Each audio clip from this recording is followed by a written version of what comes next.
Okay, next comes Tagla, Kelang, Nitila and Lepu Lake.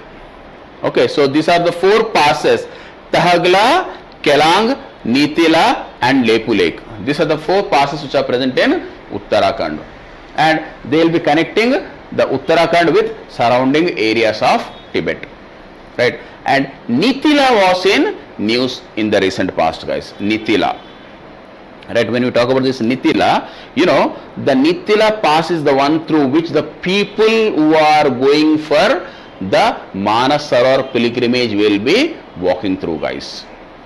Okay, it is a big stretch of mountain, right, through which the people will be going on foot, guys. They will be walking, right, for several days to go on to the other side of India, guys.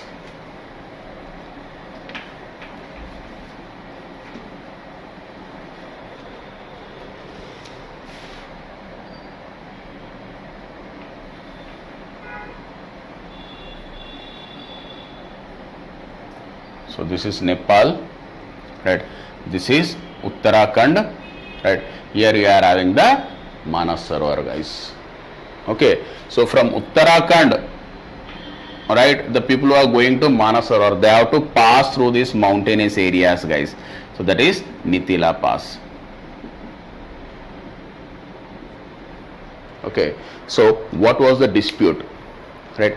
When the Jinping, right, visited India few years back, right, Jinping has given the assurance to the Indian government to build a road connecting, all-terrain road connecting Manas Sarovar from, what is this path? Sikkim Nathula's pass.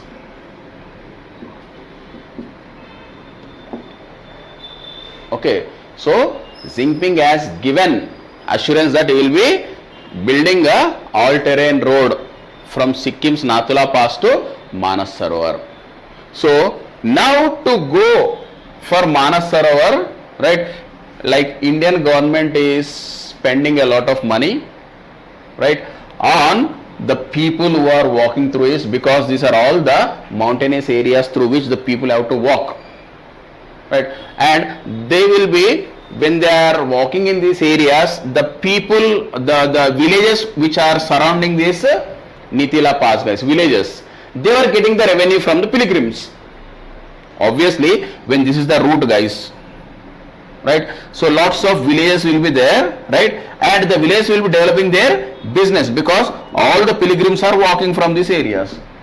So the villages have developed their economic activities only on the their economic activities only dependent on the pilgrims who are coming from these areas, guys.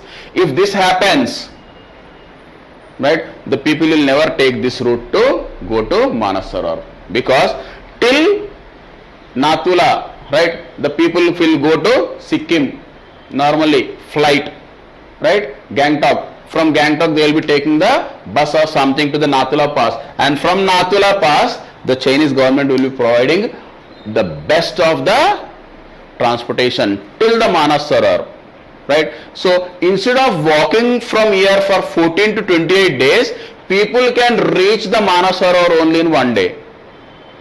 So automatically what happened? Their business will be increasing, right, their tourism will be increasing, but the people who are living in this area of Uttarakhand Nitila Pass, their total economic activities will be completely destroyed.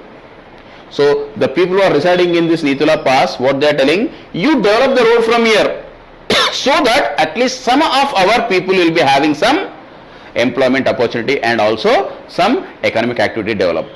So that is a dispute which is present, or the people are craving for, guys. This is related to the Uttarakhand, right. Then just now we are talking about the Nathula Pass. Nathula and Jelepla passes are there in Sikkim, guys, right. The Nathula Pass will be is said to be the highest pass in the world.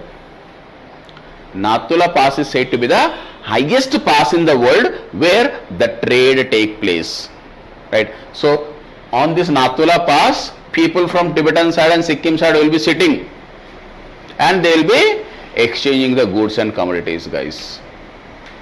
Okay, and we are having the Jelepla, right? Jelepla connects Kalimpong of our Sikkim with Lhasa of Tibet. Okay, so these are all the passes which are present in India, guys, right? And as I told you yesterday, sorry, in the morning session, that the from Myanmar you cannot enter into India, right? If you want to enter, only the entry point is here, Kibitu village.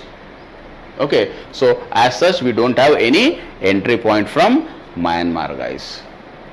Okay, but recently the government of India has developed a road link connecting Murray of Manipur with Tamu of Myanmar.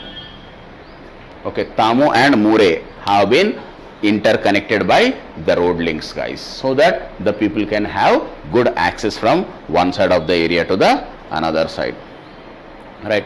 Next we will be talking about the land of diversities. India is said to be the land of diversities, guys.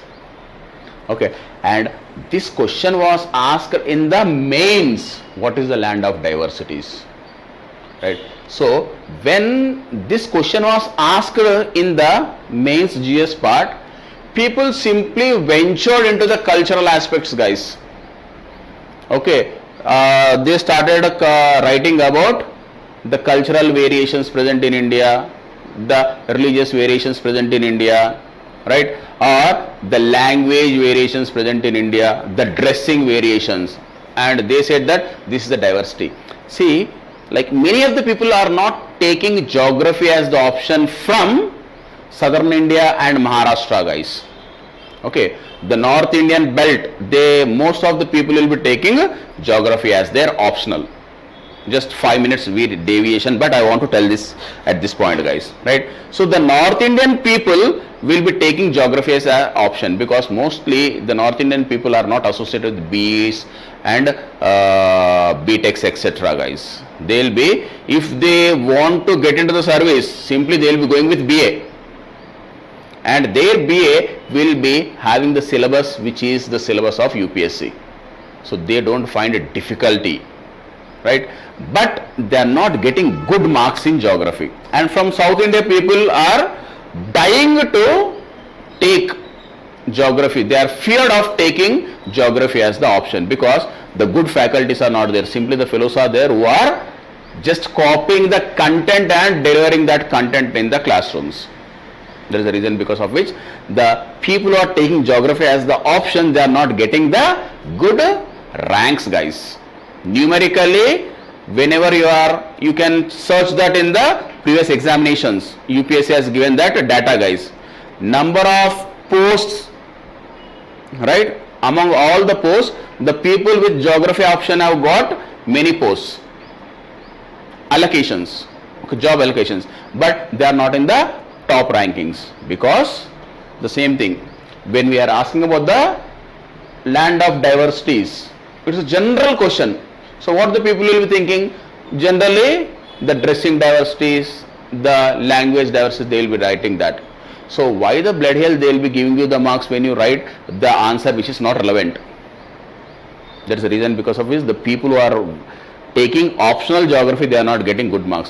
When the question is asked in geography, write the answer in geographical perspective. Though the question is very general, right? You have to write the geographical answer only, then only you will be given the marks. If you write generally, the answers, the marks awarded will be like general only, guys. If they are being asked in the geography part, write the answer as geography only, related to geography, right? So here the land of diversities. So India is said to the land of diversities, guys, right? And contrast. What are these diversities present in India? If you look at the northern India, guys, the northern India, Himalayas and the northern plains, right? They are of recent origins. Okay, Himalayas and the northern plains are of recent origins, whereas the peninsular India is said to be the one of the oldest entity of the world.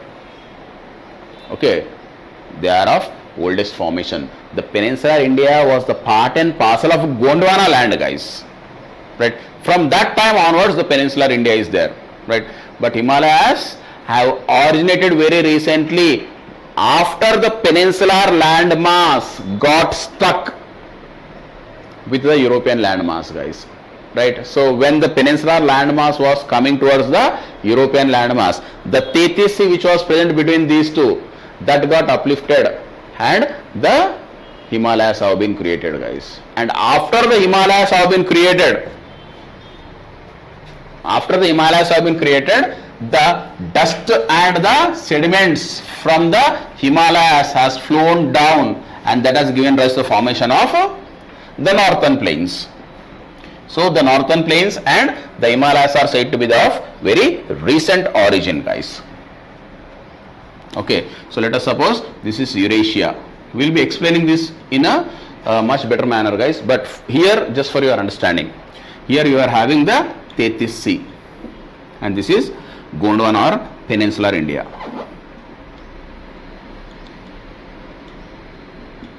Right, so the peninsular India ventured towards the north. So what happened? The sediments which are present in this Tethys Sea, they got uplifted in the form of Himalayas. Right, so I will be drawing like this. This is peninsular India, this is Eurasia, right? So this was Tethys Sea. So when the peninsular India started moving this side, the Tethys Sea got squeezed and it got uplifted in the form of Himalayas. So now the peninsular India is gone below the Eurasian landmass. Okay, so they are of very recent origin. After this, mountains have been created. The sediments brought down by the mountains have filled these gaps, and North Indian plains have been originated, guys. So the Himalayas and the northern plains are of